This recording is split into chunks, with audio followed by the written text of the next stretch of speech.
ఒకప్పుడు డొక్కా సీతమ్మ గారు ఎంత అన్నదానం చేసేదో మహాతల్లి. ఓ బ్రాహ్మణుడు వచ్చాడు, కూర్చోబెట్టి అన్నం పెడుతోంది. ఆయన అన్నాడు, నాకు పెళ్ళవలేదు, ఇన్నాళ్లకు ఓ పెళ్లి కూతురు ఒప్పుకుంది చేసుకుంటానని, కానీ బంగారు ఆభరణం ఏదైనా పెట్టమంది, ఏదైనా ఆభరణం ఇస్తే అన్నం తింటా, లేకపోతే తిన్నన్నాడు. అప్పటికే అన్నదానానికి ఆవిడ ఒంటి మీద నగలన్నీ వెళ్ళిపోయి ఒక్క కంటి ఉంది. ఆవిడ భర్త వంక చూసి కంటి ఇచ్చేస్తానంది. ఆయన పక్కకి రమ్మనన్నాడు, అన్నీ అయిపోయాయే, ఆ కంటి ఒకటే ఉంది. ధూర్త బ్రాహ్మణుడు అన్నం పెడితే బంగారం అడుగుతున్నాడు, ఇవ్వ, తినకపోతే పోతాడన్న. తప్పు. అతిథి విష్ణు స్వరూపం, అభ్యాగతి స్వయం విష్ణు.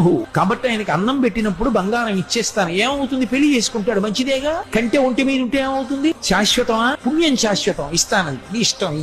కంటి తీసి ఇచ్చింది. ఆ కంటి తీసుకెళ్లి అరిటా కింద పెట్టి ఆయన అన్నం తినేశాడు సంతోషంగా. ఉత్తరాపోసనం పెట్టాడు, చేయి కడుక్కోవడానికి బయటికి వెళ్ళాడు. ఊరంతా కలిపి ఎంత ఉంటుంది ఆ గన్నవరం. కాబట్టి ఆ బంగారు కంటె కనపడింది ఆకెత్తుతుంటే సీతమ్మ గారికి. అయ్యో వెర్రి బ్రాహ్మణుడు కంటె మరిచిపోయాడని పరిగెత్తుకెళ్లారు, కనపడలేదు. భర్తని పిలిచి వెతకమన్నారు, ఎక్కడా కనపడలేదు. అయ్య బ్రాహ్మణుడు ఇంత కంటె అడిగాడు, వెళ్ళిపోయాడని పడుకుని నిద్రపోయారు. ఆవిడికి కలలో శ్రీ మహావిష్ణువు కనపడ్డారు. సీతమ్మ, ఇంతమందికి అన్నం పెడుతున్నావే, ఒక్కసారి నీ చేతి అన్నం తినాలనిపించిందమ్మా, బ్రాహ్మణ రూపంలో వచ్చాను. అభ్యాగతిని గదు పరీక్షించాలని కంటే అడిగాను, ఇచ్చేశావమ్మా.